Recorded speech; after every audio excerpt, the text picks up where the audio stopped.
Ecco alcune curiosità sulla Franziskanerkirche, chiesa di San Francesco a Bad Tölz, che forse non conoscevi.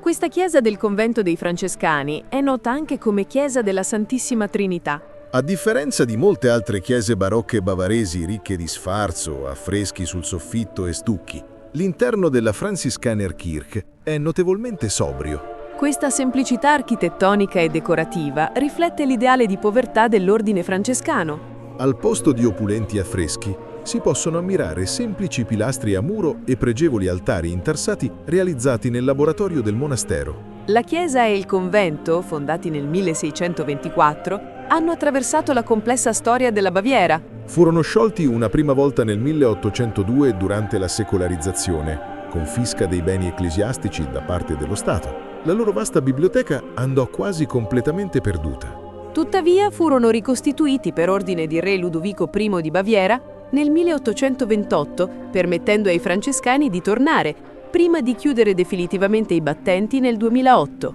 Tu conoscevi questo posto? Facci sapere nei commenti cosa ne pensi. Non dimenticare di seguirci per altri video dei luoghi che visitiamo lungo il nostro viaggio alla scoperta dell'Europa e non solo.